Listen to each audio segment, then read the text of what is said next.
Okay, let's get started then. As Piyush says, it's 9 a.m. in the morning on a Saturday. Good morning, everyone.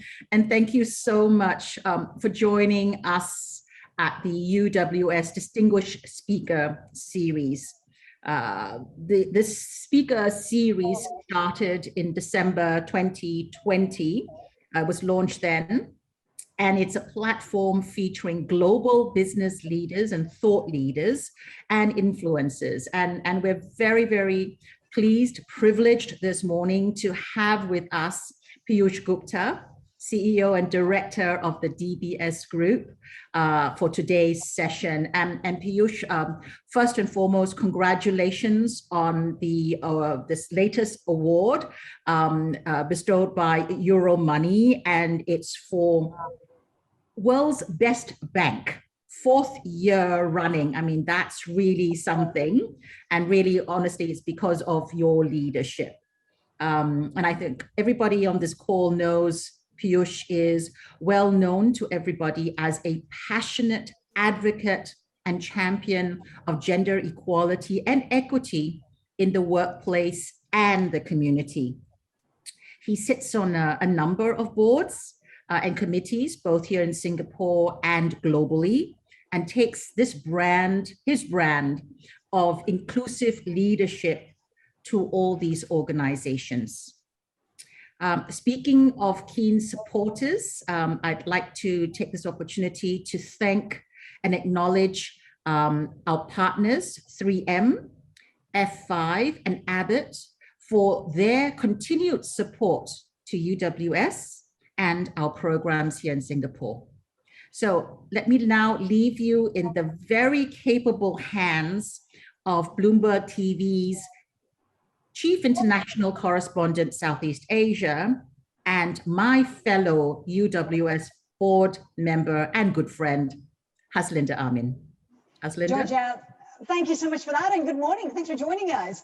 We're hoping that this morning we'll address a wide range of issues, from inclusive leadership, women at the top, male allies, digital transformation, macro trends. Yes, there's a lot to talk about, but we have the man to address all of those issues. Let's first talk about female leadership, or in this case, the lack of progress in it. The board is a good place to start. When you think of a board member of a company, chances are you won't envision a woman. That is part of the problem. Singapore failed in 2020 to achieve its target of having 20% women on the boards of its largest listed companies. And our speaker today says it is time to name and shame. Piyush Gupta, good morning. Thanks for joining us. Thanks, Haslinda. It's always a pleasure to talk to you. As you said, conversation is fun, so hopefully we can keep it that way. Actually, I was thinking, for our guest, I asked Haslinda how long she's done with Bloomberg. She said 18 years. And I figured I should turn the tables and ask you the questions, about women in leadership. What keeps you in Bloomberg 18 years? And what makes it such an exciting place to be? Maybe they'll give us some tips on what everybody else needs to do. How did this table get turned around? in one word, it is opportunities. And I think it is the opportunities that were given to me that's allowed me to stay and build on my career. Before we continue with my story, let's get back to you. Piyush, we talk about how there's been a lack of women representation on boards. It's a case of try and try again. How should we do this differently? You talk about naming and shaming. Will that work? Let's start with the basic problem. I mean, the truth is that there's some deep-rooted societal issues, and those take extraordinarily long periods of time to change. I mean, I'm not just talking about dressing girls in pink and boys in blue and Barbie dolls versus guns. It actually goes substantively beyond that. This fundamental mindset we have about what do women do and what do guys do. At the beginning of COVID, I was convinced that this would be the best thing ever for women, because now you don't have to commute, you can sort of work from home, you can do it in your own pace and time. So a lot of those normal challenges that women have should disappear. And in truth, when I talk to women today, 18 months later, it's about half and half. Half the women say it's been great, but the other half of the women say it's not been great. And it's not been great because when I'm sitting at home, I still have to do everything in the house. And in fact, sometimes my spouse expects me to do even more because now you're sitting at home, on top of trying to do whatever else I do for my career. And so it's quite clear that some of these issues are really deep-rooted, and we've got to keep working the substantive issues. How do you get women to do more STEM? How do you change that paradigm? Now, the whole name and shape really comes from that. We've tried a lot. I've been on this, the Council for Board Diversity now. I'm doing my second term. And it's not for lack of trying. We've sort of had programs of trying to get women on board. I've interviewed women and created shortlists of women. I've called up my peers and colleagues and said, hey, I've got some good women you should consider. They're probably good for your board, etc. And the pace of change has been glacial. It's really been glacial. So even though I've been sort of, I thought of two things. One is just go all the way and say, why don't we have quotas and put some numbers out there. The problem with quotas are quite apparent. And a lot of women tell me, one, women don't want to be a quota. You don't want to be a quota number. But the second, it's been quite clear that every time you have quotas tend to get misused. I came from India where they started putting quotas, affirmative action quotas for backward castes and backward classes. And today, 60, 70 years later, everybody wants to be a backward class. Even the richest and best people say I'm a backward class because I qualify for the quota. So they tend to get misused, these quota systems. Nevertheless, I sometimes wonder whether to get a short-term catalyst, maybe we need to do that. France put in quotas. Some of European countries put in quotas. And if you look at France's percentage of women on the board, it's some 42 or 43%. So maybe we need a short-term adjustment of quotas. But obviously, there's a lot of resistance. Even on my board, I'm a minority who says maybe we should consider it. Most people think it's probably not a good idea. But then my next thing was, okay, short of quotas, why don't we really start, ratcheting up the pressure? Because I also know that what gets measured gets managed. And therefore, if we start, really putting pressure on people and, saying, okay, these companies, etc., need to do better, it might force the agenda to get people to think more. When a lot of boards and nominating committees tell me that there are not enough women, I mean, that's unbelievable. They're half the world's population. What do you mean there are not enough women? So it's really, we haven't tried enough. And it's hard. Yes, it is harder. But, you got to go try. So how do you focus the attention and minds of the nominating committees and the boards and chairmen to try harder? And maybe naming and shaming is a way to do it. Now, you've got to understand, I mean, these are not natural inclinations of mine to put quotas on name and shame. It's just that I think we need to break a glass ceiling here, and we need to do something different.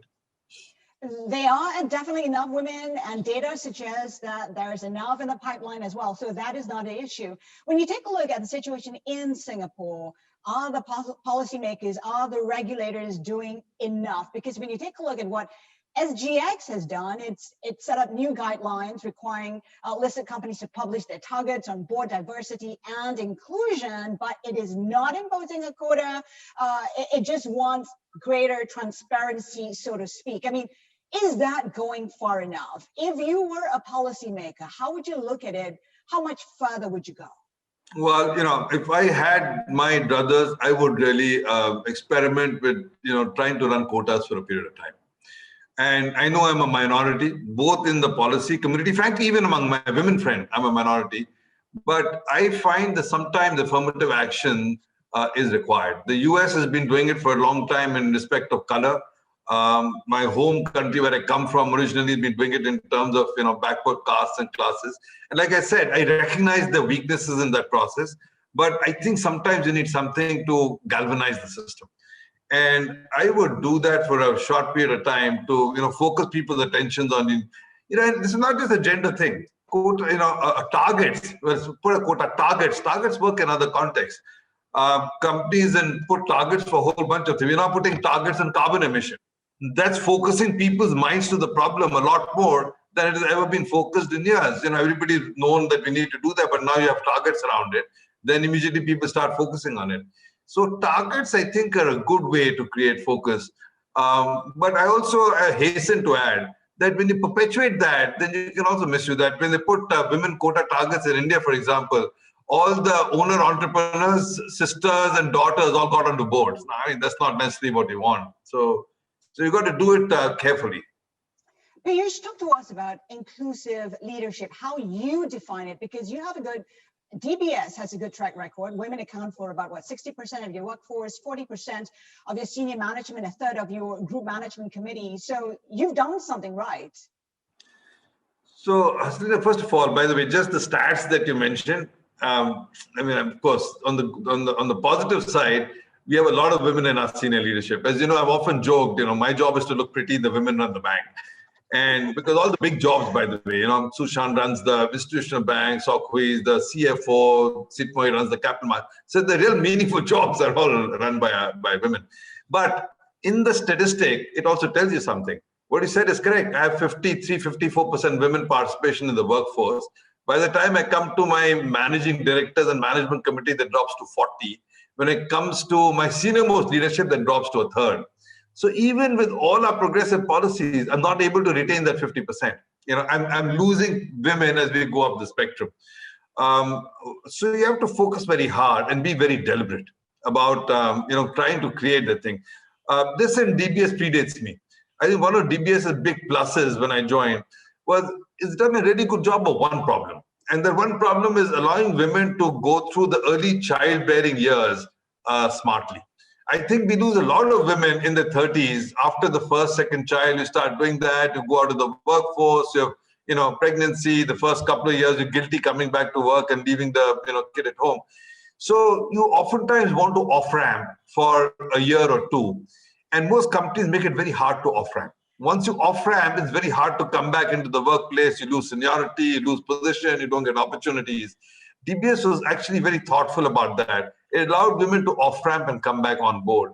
And that's been a really effective policy for DBS to keep women back and let women grow. So I think that's one. The second thing which I found, which is very helpful and useful, is role modeling. And so you have to be able to create role models because the young women have got to believe that I have a crack at the big jobs. I have a crack at the senior jobs. And the only way they do it is they see other people who've done it. And with the role modeling, having that way comes mentorship. So you got to have seniors, and it can be males or women. I mentor a lot of women. And you got to mentor women and give them the confidence and the chutzpah to go and strive for, being bigger and better. I think that's important. I find in general, inclusive leadership is not just about gender, it's including a lot of different kinds of thoughts, thinking processes. And so they say, why do I value women at the top? It's just that women's lived experiences and women's way of thinking is different. I don't do it just because, the quote, I just think that you bring something different to the party when you get somebody who's lived their life differently, whose challenges and issues have been different, who've grown up in a different way. They will bring something different to the table. I find this equally true when I look for somebody from India on my board or somebody from China on my board. They grew up differently, they think differently. So inclusive leadership is trying to get a diversity of thought. That's where I come from. And the diversity of thought comes maybe some from your DNA, but a lot of it is not nature but nurture. It's how you grew up and the milieu you grew up. You want to try and bring that together. And by the way, increasingly, I'm more and more focused on getting even age inclusiveness. So I'm trying to take a lot more younger people because the way they think and their ideas are quite different. So how do you give them also a place in the leadership discussions so they can shape thinking and strategy? The broader you can cast the net to get diversity of thought, the better you will be. So does diversity lead to good corporate governance, or does good corporate governance lead to more diversity? It depends on how you define corporate governance. If you think of corporate governance as a policeman role, then there's some marginal benefit. Somebody sees something in a different context, they can apply it over here. But if you think of corporate governance as a bigger agenda, which is strategy and purpose and meaning, then without doubt, diversity leads to better corporate governance. Because we're thinking about what is your purpose. We're thinking about how do you impact societies, communities. We're thinking about how do you strategize in the context. Then breadth of thought and diversity of thinking makes a big difference. So, it's a question of it's a semantic question. How do you define corporate governance? At the beginning, I talked about how when you think about a board member, you don't envision a woman. I want to reverse that. Can you imagine yourself being the only man on a board of women? How would you feel about that? Would it be intimidating for you? When do you envision that happening? So, Haslinda, I have to tell you, we discussed it briefly before the show began, that over the years and a lot of internal reflection, I figured that one of the reasons I'm a little bit different is my feminine side is well developed. So I think like a woman a lot of the times. And so for me, being with women is never a challenge. Again, I told you, my wife reflects on the fact I have more women friends than men friends, and my closest friends are women. So I'm not sure I would be particularly overwhelmed in a board only of women. I think I could do okay. But if you generalize the question, I do think that if you're a minority, it's a challenge. And I've seen that not in the women context, but in the color context. I've been on situations where they're all white boards, where everybody's got a background from the US and Europe and so on, and I'm the only Asian. And I will tell you that you recognize oftentimes that your way of thinking in your context is so peculiar to these people, it's so different.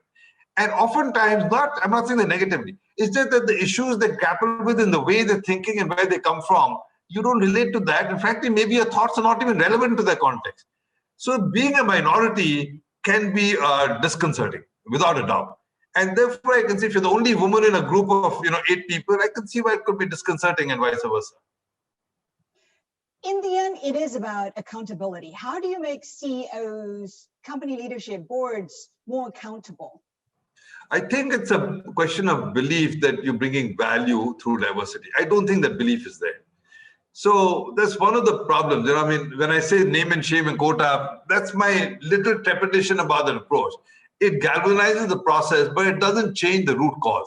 And the root cause goes back to societal root cause as well as at the boards and companies. This belief that diversity of thought is valuable and having more women on board will create a diversity of thought. You've got to get people to buy into that with conviction. Then it becomes an ongoing process. When you talk about accountability, it's also on the part of investors, right? We're seeing your BlackRocks, your Vanguards threatening not to invest in companies that fail to act on diversity, especially on boards. Are we seeing the same kind of commitment in Asia, in Singapore, where investors and stakeholders, are they increasing pressure?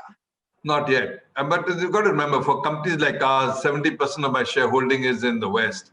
And therefore, when Goldman Sachs says they won't do an IPO for somebody if there's no woman on the board, or any of the global investors makes it an issue, obviously it impacts all companies which are widely held and by Western investors.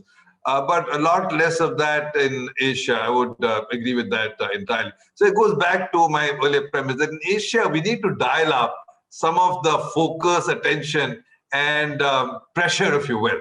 And that's why, with trepidation, I've said, let's consider other things, try and ratchet up the attention and focus, put some targets, make it obligatory, and then maybe we can catalyze some movement. And then, after that, hopefully it develops a life of its own. Any practical tips for women looking for directorship? My thing is start trying early, and so I have 2 tips. So one is find a mentor who's going to sponsor you. So the way, in most countries, and certainly in Singapore, our board selection process is still very informal. You look at the number of companies who hire search firms to do management search and compare with the number of companies who are hiring search firms to do board search. And you find a vast difference. So people are very professional in the search for management and very informal in the search for boards. This is a reality. We need to try and change that. But while that happens, the finding a mentor who makes your case and finding a mentor who actually offers your name up for consideration, I think that's really helpful. So my first tip with this, if you're a senior executive, if you think you have board qualifications, find a mentor, find somebody who's a chairman, an NC chairman, who's well plugged in and so on, and make clear that this is what I'd like to do, this is what I think I can bring to the party, and you find somebody who can mentor, propose, be a sponsor for you. So I think that's one. The second tip I have is take whatever board positions you do get early on. Sometimes it's easier to get into these kinds of NGO boards, civil society boards, statutory body boards. And once you've got a couple of those in your CV, for-profit or listed company boards are more willing to look at you, because most listed company boards, when you look at them, I'll be honest, I had the challenge with my own board. So I, made the short list after working with CBD. We came up with 5 or 6 women. I thought many of them were really suitable. The experience set as executives had been great.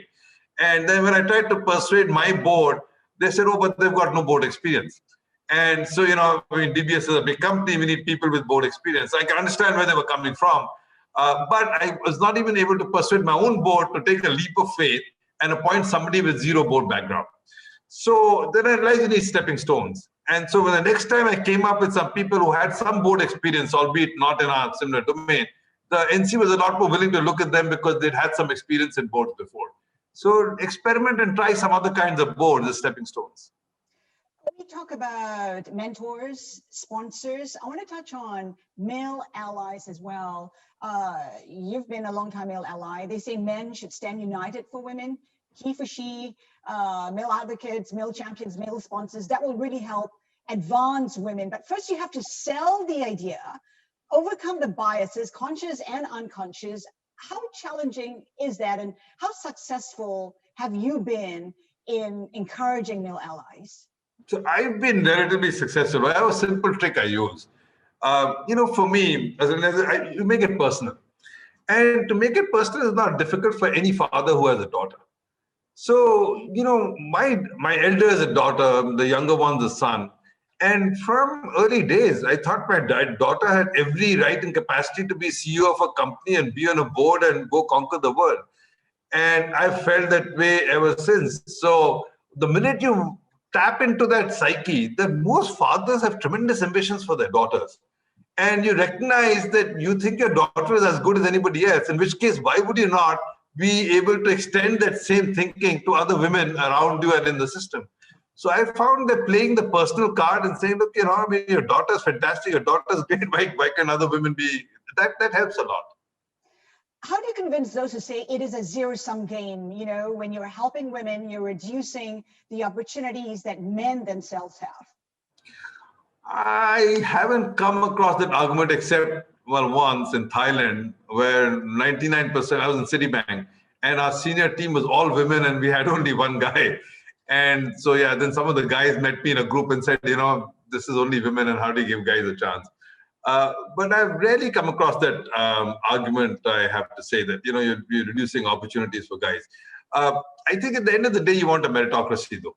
And, you want to be able to justify. By the way, I'd be the first person to say, if you really think that the guy for a job is much better than the woman for the job, give it to the guy. And you have to have a balance of a meritocracy. But I also think that if it's close and it's this thing, then just to create the right role models, give it to the woman.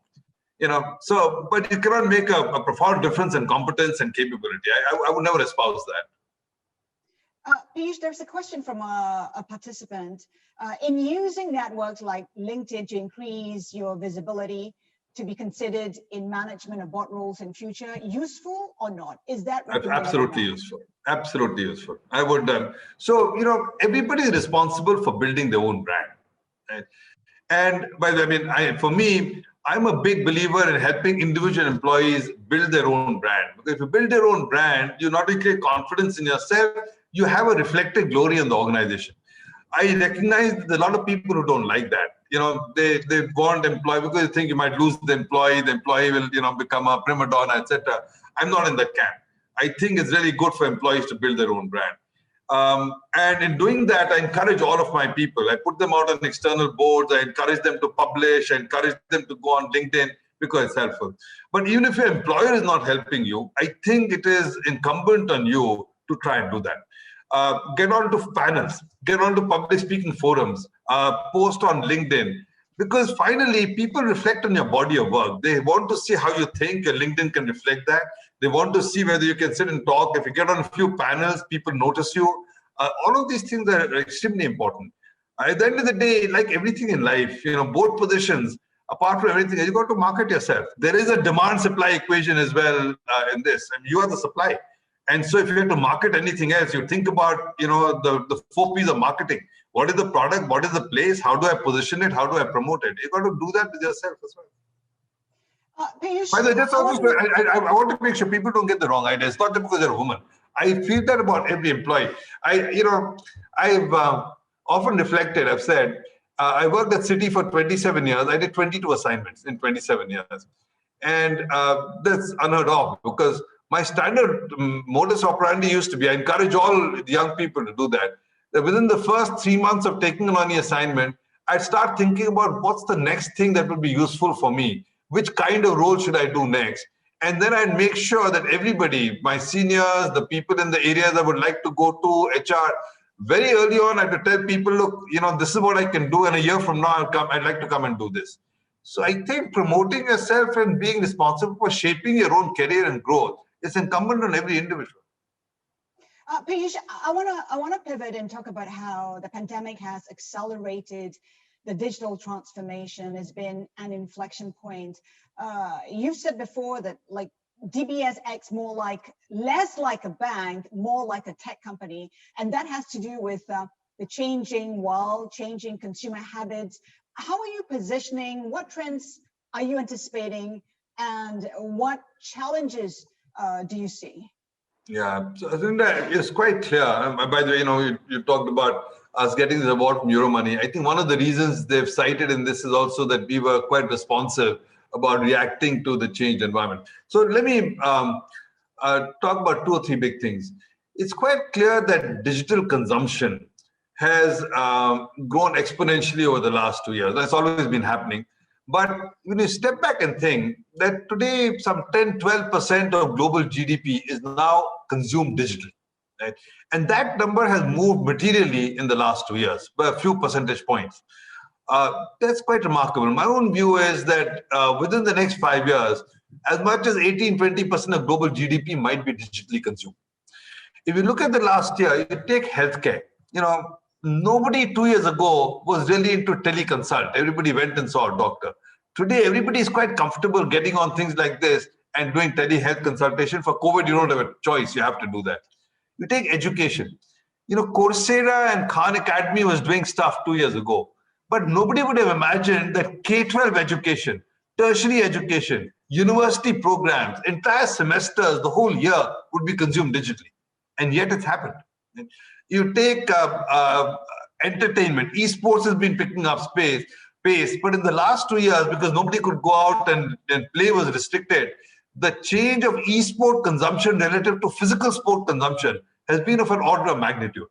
And in my own industry, in banking, we saw the pickup in digital consumption of products through 2020 was remarkable. People over 60 last year saw a 3x growth in their embrace of digital and mobile banking. Last year, or maybe last year, early this year, when all the foreign workers had to be quarantined and put into dormitories and so on, I've been trying for several years to get these people to start using their mobile device to transfer their monthly, salary back home to Bangladesh or Indonesia with limited success. We had success, but it was slow. They would go to my ATMs, take out the money, go to Lucky Plaza, and then, pay the $15 to transfer money back home, even though I was willing to do it for them for free. In 3 months in this quarantine period, we had 150,000 new users of foreign workers who were able and willing to transfer money. So this has been a game changer in people's willingness to consume digitally. And so for every company and every industry, understanding this dramatic shift and the fact that more and more of the world will consume digitally and how do you cater to that consuming world is really important. Now, we've been working on this for 5-7 years. We had the tools and so on. But despite that, early last year, I realized that we still had last mile gaps. I thought we'd figured most of the stuff, but there were still certain journeys and certain customer needs we hadn't thought about. So you got to be able to cater for that. You got to cater for a complete experience. So that's interestingly not just on the consumer side. In the company side, SMEs, small businesses, large corporations, supply chain digitization, everything changed in the last 12 months. And so our volume of business, which has been digitally sourced, is materially changed. So that's one side, which is I call the demand side of the equation. The supply, I noticed you were trying to get in a word. So you want to ask me something or then talk to you a little bit about the supply side of it? Go ahead. I'll pick it up later. Okay.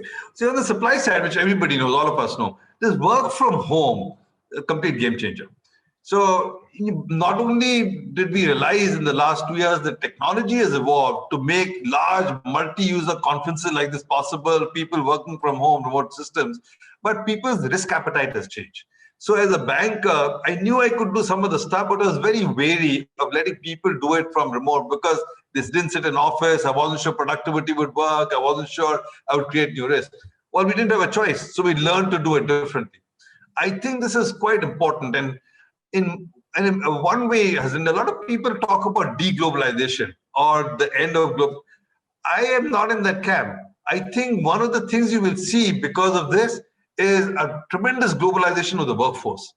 So today you can be sitting in Israel or Chicago or the West Coast of New Zealand, and you can be working for me doing technology development. It doesn't matter to me whether you're in Bukit Timah or in Bangalore anymore. Now, I think the fact that anybody can work from anywhere and be as productive and efficient, people haven't embraced adequately. I think this is going to have dramatic impact on the nature of work and the nature of workforces. So that's a change that is still not embraced, and it is coming. One part of the change which has been embraced is this recognition of flexible work. So in our own case, we did a lot of task forces and work and studies, but we figured and announced a policy that we let everybody work from home 2 days a week, or 40% of the time. We leave it to individual groups and units to determine how the 40% should be. Is it 2 days a week or alternate weeks and so on? I think that is being embraced by a lot of companies, and I think that's here to stay. Greater flexibility in the workforce of that nature. You talk about dramatic transformation, dramatic shifts. Are women more at risk? Will there be greater inequality because of the lack of access to education, lack of access to technology, perhaps? How do you see this playing out? And, in order for women to maintain the employment in the future, what skills do you think are needed? So I'm still, I tell you, I was surprised that this wasn't more beneficial for women. And I was surprised that we still got a cohort of women who said, this wasn't that good for me. I ran a couple of focus groups at DBS. One, I ran a focus group for women in tech, just to understand, why it is hard for women to be in tech. And then I ran another focus group for women who are working from home to see was it easy or tough and so on. Netted, I'm still of the view that this change in work behavior and habits is good for women. I think it allows people the flexibility of being able to work from home, allows people a lot more capacity, to do things a little bit differently. It still requires the employer to be flexible in the mind. Again, going back to a personal example, my daughter, I had a granddaughter last year in the summer. And as I talked to my daughter, she's so thankful for the fact that the first year she was able to work from home. And so she would, be able to go and keep an eye on the baby, but she'd do some early morning, she'd do some late evening, but she'd do some through the day. And she said, it's been a real boon. I didn't feel guilty. I didn't feel I was neglecting my, duties as a new mom. So it was very good. I think for populations of this sort, young mothers, people who can't this thing, who have long commutes, I think this is actually a beneficial thing. The fact that, you can work flexibly. Now, like I said, it won't happen by itself. Organizations are going to have to lean in to use this capacity to be flexible and work from anywhere, to leverage that to make it better for women. But I think it's a positive overall. In terms of skill sets, there are two broad views I have on skill sets for everybody, women and others. One is an appreciation of technology. This is a given. In today's world, you must appreciate it. But you notice the words I'm choosing: appreciation for technology. You don't necessarily have to be a coder. I think, some degree, if you're a coder, it's great. I think coding skills help. But, and I know I saw United, this thing has a specific program on helping. I think Suchu helps out in, helping people to learn coding and so on, I think help. But it's not coding. However, understanding data, understanding how data could help, artificial intelligence, understanding design, understanding technology and changes in technology, having an appreciation for how technology can make a difference, I think that is incumbent on everybody and women as well to stretch, to be able to figure that out and learn that. And, some of this is in the nature of how you're taught and the nature of learning. So last year, one of the things I wanted to do was to equip DBS employees with getting more comfortable with artificial intelligence and machine learning. And the tool we chose, I didn't come up with this. One of my kids came up with this. My kids, one of our tech people in the shop. Amazon has something called Deep Racer, where they teach you in the course of a day enough about AI and machine learning to help you program an autonomous driving vehicle. And once you learn how to do that, they teach you how the car, if you race it a few times, It starts self-learning and improving and how you can tweak it. And so they make a game out of it. This DPacer is a game. So they help you to program, and then they lay out tracks for you on your floor, and you could race your cars and you could see whose cars improved and who won. Last year, they let you do it virtually. So we decided to embrace this game, and we taught 3,000 people over a couple of month period an appreciation of AI and machine learning, how you could use this. I did it myself. I'm not an AI expert. I'm not a techie. But I figured out enough in the course of a day. I raced my car with the other 3,000 people in the bank. I came in the top 100. I was very happy that, my brain hasn't completely died yet. But more important, then we created teams, and our teams had women on them. And the women teams and the mixed teams, we won the Southeast Asia Championship, we won the Asia Championship, and now the world record holder in this is a DBS employee. So you have to stretch to learn, and women can do that as much as guys, is number one. The other dimension, though, which is music for a lot of people's ears. So I'm of the firm belief that the skill sets we need in the next 10 years are not just STEM. I think we need STEM, but I think we need a lot of the social sciences. I think a lot of the challenges we face are going to be challenges of ethnography, anthropology, psychology, human behavior. The big questions we face will be questions about what makes us different from a robot. There'll be questions about what is our purpose as society. There'll be questions about why do people do things the way they do. These questions require a huge focus and the right brain kind of skills to be able to understand. So you can understand data, and data tells you what is happening. Sometimes data will this thing, but data doesn't tell you why this is happening. Oftentimes it doesn't matter. I know this will happen. If I run 1, 2, 3 algorithms, I know this will happen. It doesn't matter why.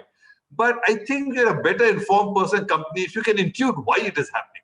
Then why is the soft social? I think those skills are equally important.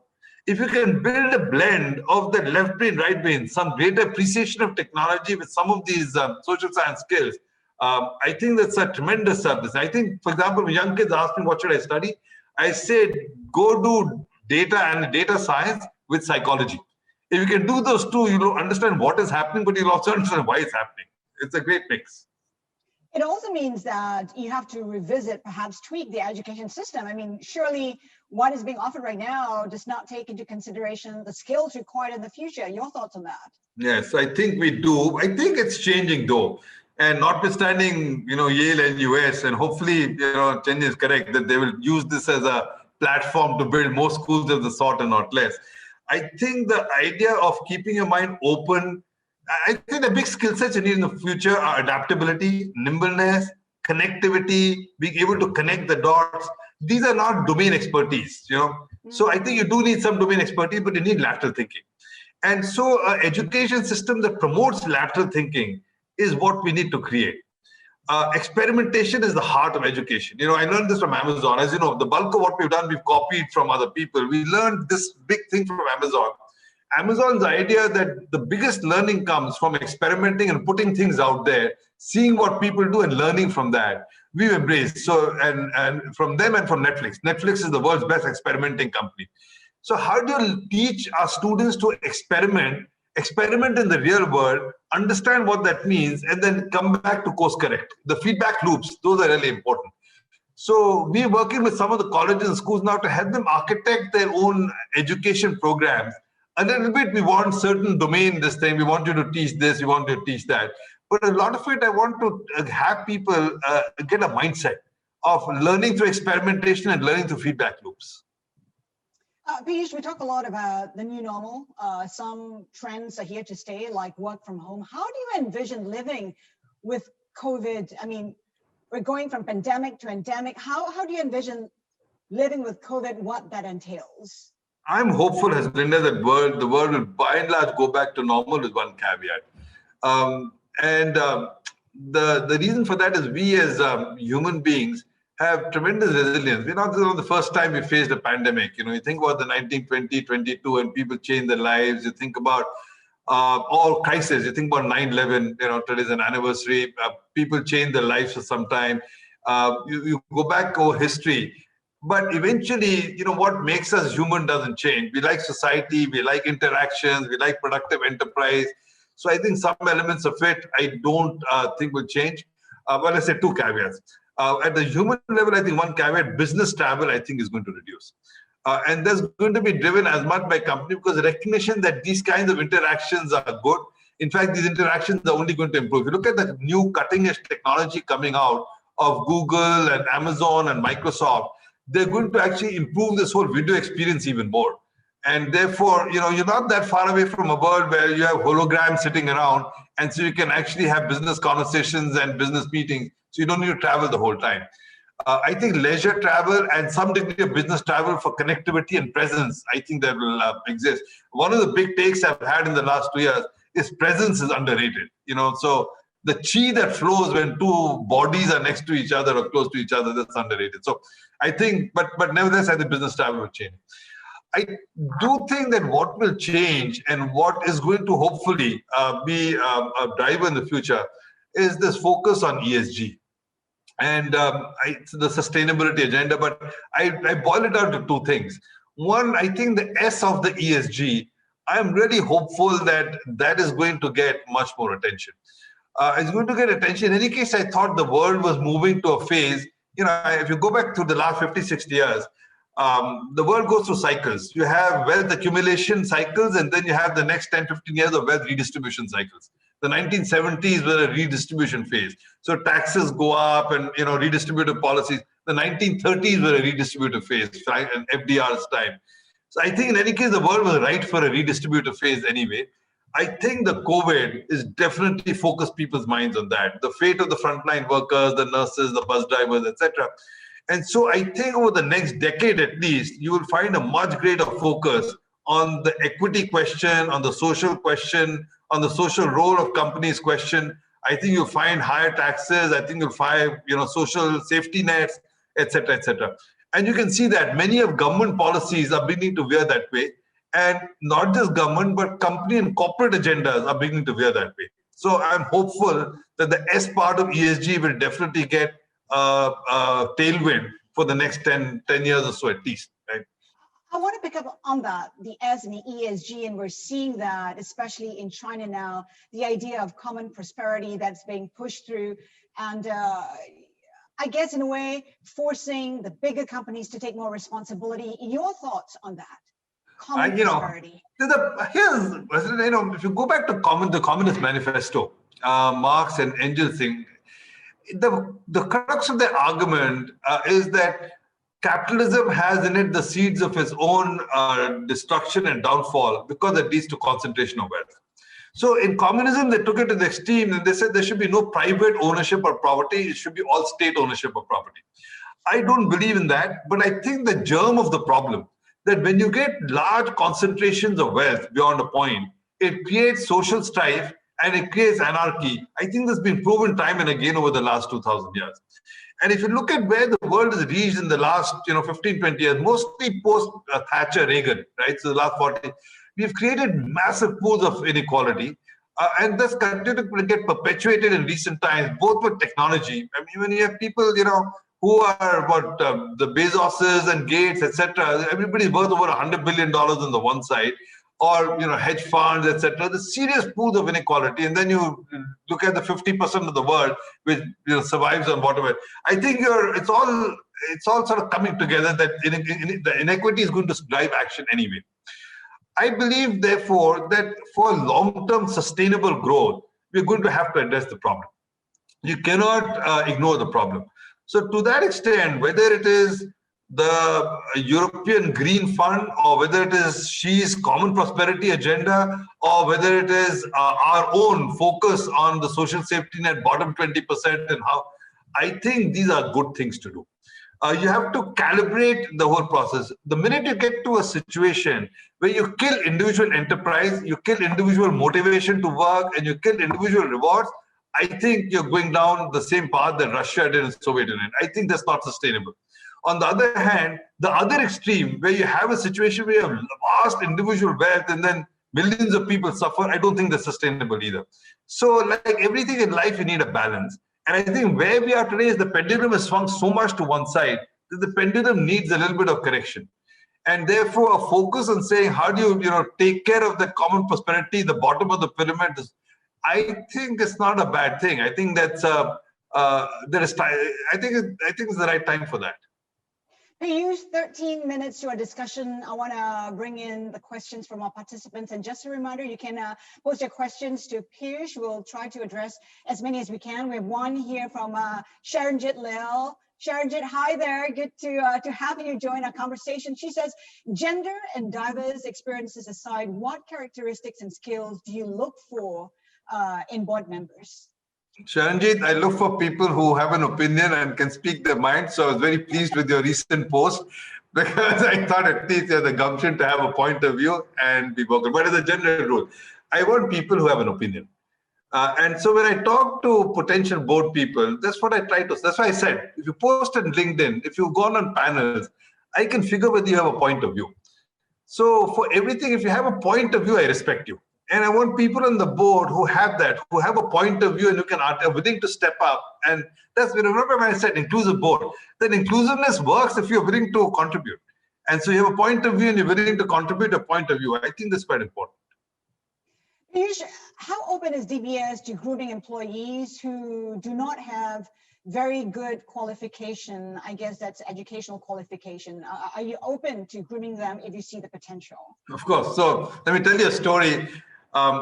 When I first joined us 10, 12 years ago, I asked my HR people, I looked at the people we are hiring, and they were all, the first or upper, second or something from NUS. They were all the geeks. And so I said, okay, these are very good, but they don't always make the best bankers. If you look at Peter Sia or me, I was always a good student, but I was never the top of the class. So if you went by the rubric, you'd never have hired Piyush Gupta. Why is that a good thing? So they said, oh, but we get 80,000 applications. Says, how do we shortlist? The only way we shortlist is we go by your grades and GPA and we shortlist the best. I said, that's kind of dumb. You just need to shortlist. So for the next year, you discard the top 20 and you just take the next 20. That's also a shortlist. So, but just don't take the top 20.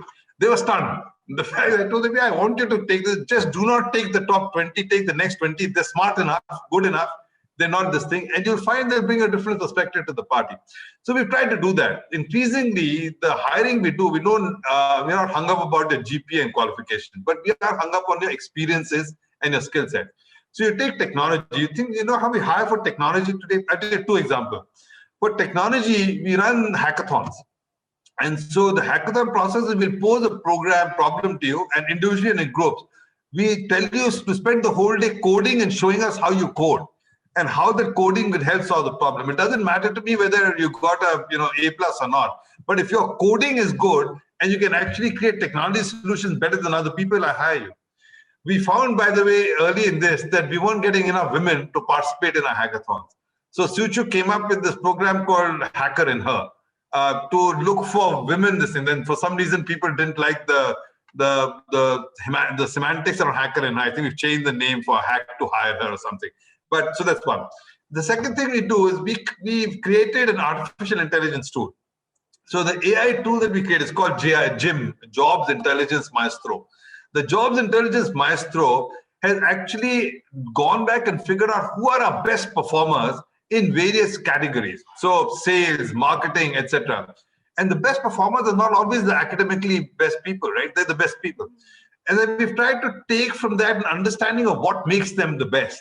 And we've used that to program a set of algorithms in JIM. So when JIM now goes and conducts interviews, it's not looking for grade point. It's only looking for saying, what is your personality prototype, and asks a bunch of questions where you use AI to try and determine who mimics the best, the people we know are successful. And we go and look for those people. Then we interview them, of course, but the entry pool is based on AI and not based on their qualifications. Question here on bad female leadership behavior. Piyush, do you handle them any different from a man?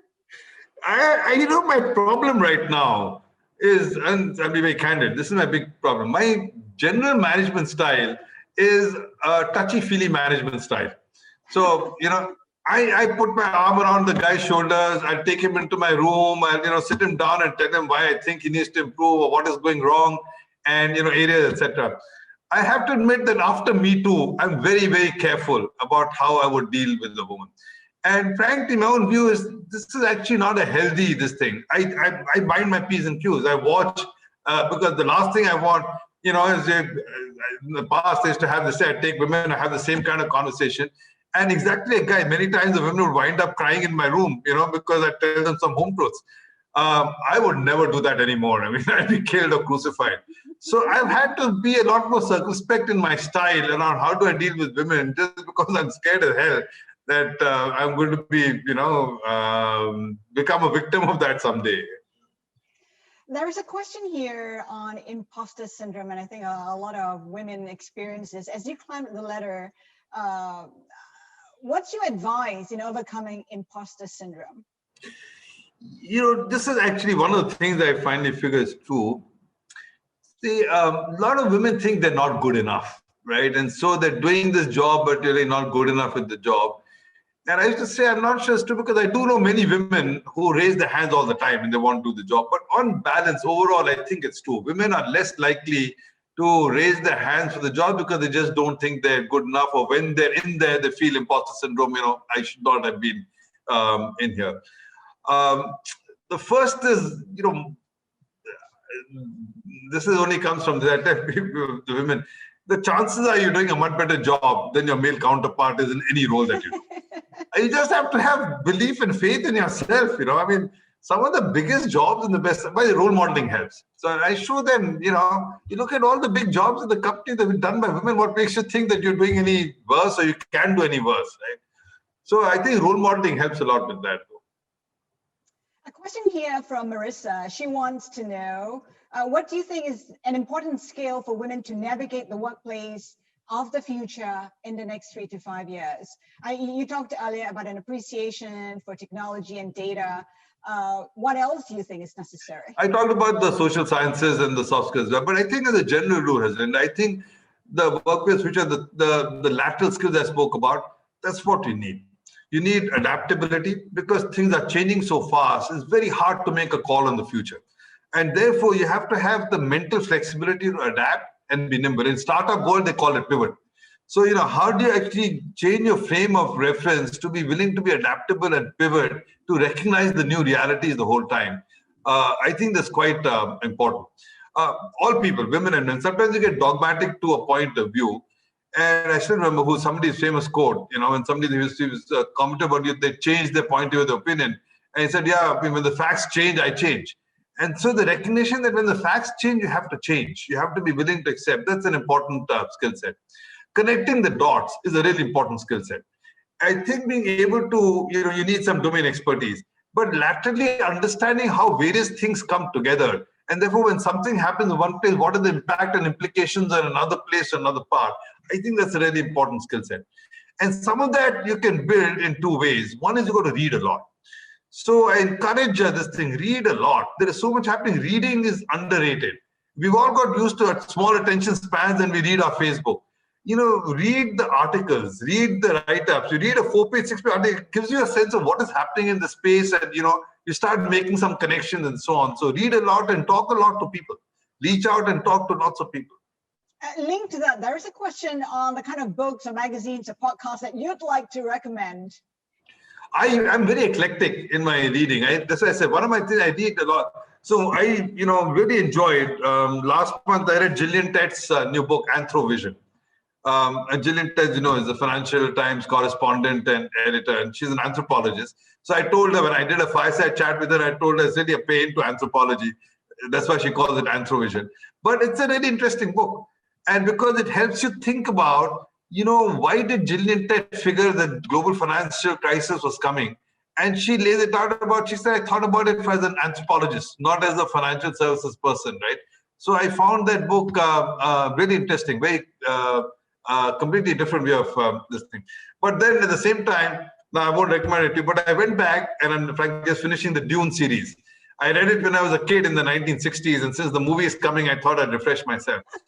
And interestingly, as I'm reading the Dune again, is getting me to focus on things that they were beginning to worry about in the 1960s, about artificial intelligence, the space research, robots.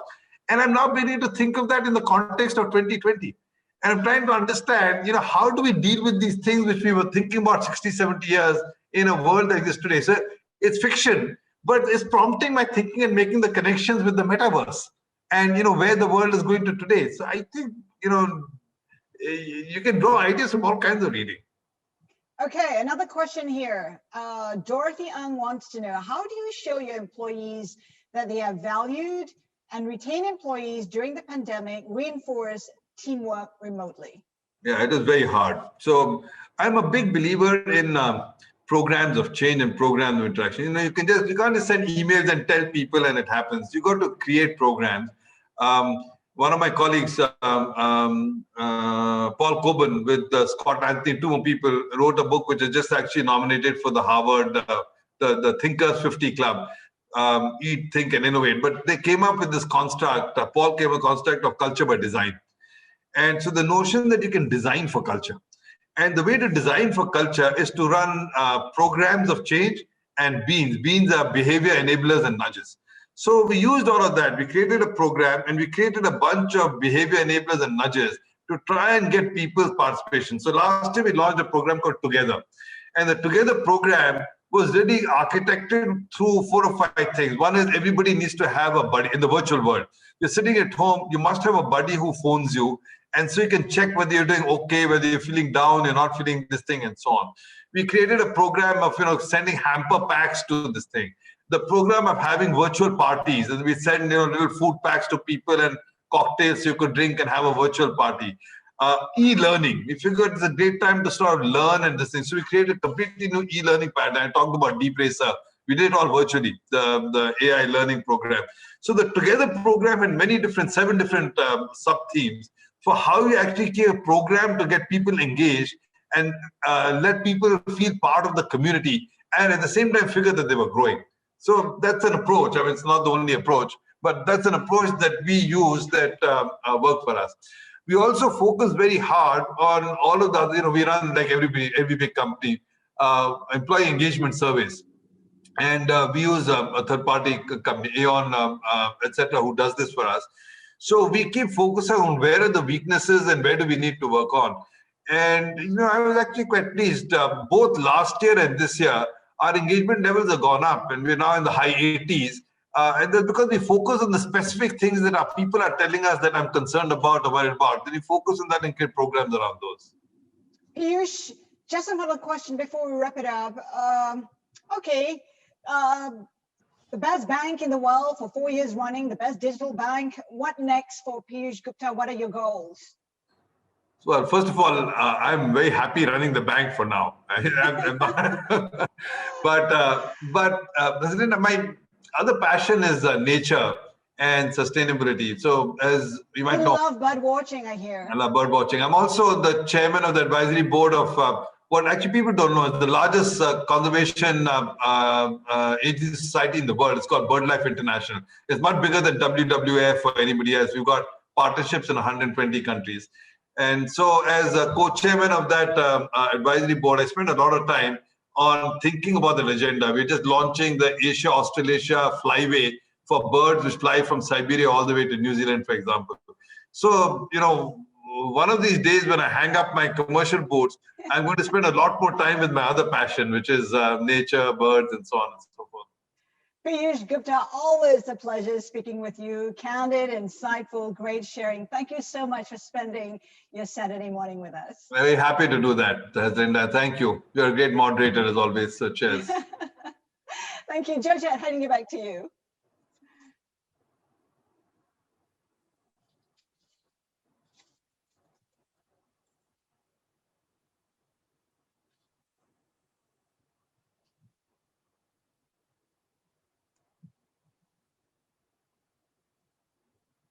Hi, for some reason I can't start my video, but that's okay. Can you hear me?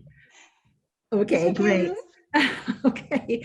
Haslinda, Piyush, thank you so much. What an engaging hour, Piyush, as always, magnificent. Your sharing, my WhatsApp was just blowing up with people just saying, You're so authentic. You're awesome. You're fantastic. So thank you for what amazing way to start a Saturday. Everybody's been saying to me, "Wow, this is the best way to start a Saturday." So thank you for that.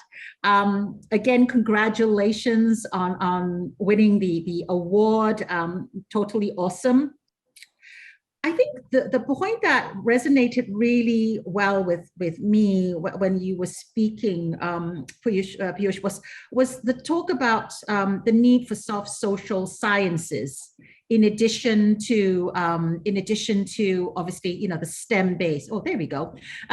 And thank you for recognizing United Women Singapore has an amazing program that looks to support girls at an early age, encourage them to take up STEM and keep them on that track, and hopefully guide them either to their first jobs or even onto the entrepreneurial track using that STEM foundation. So we have in fact been thinking about how do we add in these soft social sciences skills, these 21st century competencies, to your point, adaptability, critical thinking, lateral thinking, all these areas, and of course, psych. So thank you, Piyush, for hey, George, I know you're, and just since you raised it, we have a design team. So if you look at most of the stuff we do in mobile, etc., right, it's really good, works because I have 100 people in the design team